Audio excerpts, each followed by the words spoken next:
There was no silence in the Roman halls of power, only whispers. Caesar's enemies, who once trembled at his name, now conspired beneath the shadows of the Senate's marble walls. Brutus, the very man Caesar once loved like a son, had become part of a silent war. Caesar laid a new list of reforms before the Senate. Freedom for farmers from the tyranny of landlords. Complete debt forgiveness. A new path to freedom for Rome's slaves. But to the Roman elite, these reforms were shackles. One day, standing tall in the Senate hall, Caesar declared, "If the price of Rome's future is my life, then I'm ready to pay it." For a moment, the hall froze. But the silence was not peace, it was betrayal taking root. Mark Antony warned him. "Commander, this city remembers strength, not love. Be careful."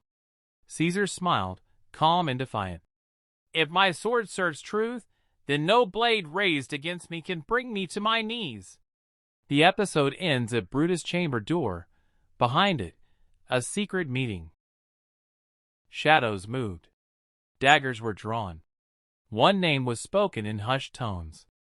"Caesar." March 15th. Morning. The sky over Rome was strangely still. The streets seemed to hold their breath. Despite his wife's pleas, Caesar made the choice. He would go to the Senate. He knew something was coming. As he arrived at the Senate gates, Mark Antony received a warning. A plot was unfolding. He ran, but it was already too late. Inside the hall, one by one, the senators drew their daggers. Caesar stood stunned. Then he saw Brutus, and time froze.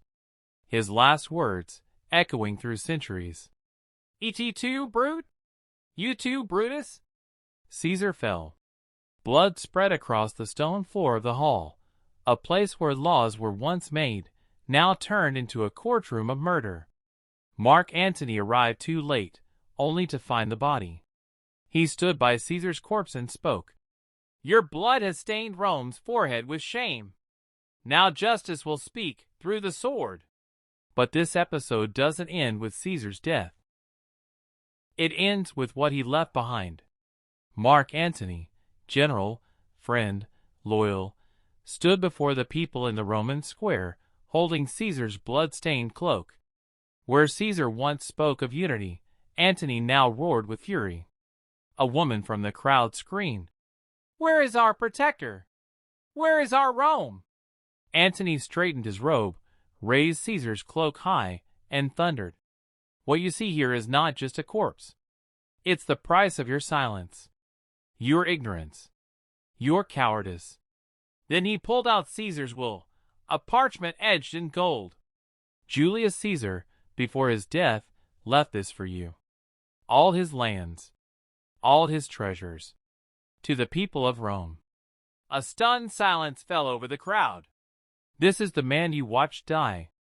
The man who gave you land, freedom, and fought for you till his last breath."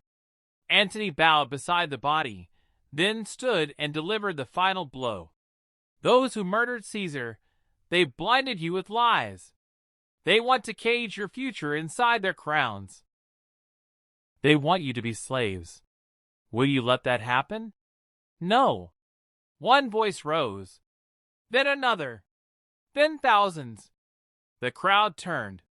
Statues of the conspirators were toppled. Fires burned at Brutus' doorstep. Rome thundered, "Justice for Caesar. Antony is our voice." Back at Caesar's side, Mark Antony laid his hand on his fallen friend's hand. He whispered, "I kept my promise, brother. Now revenge belongs to history."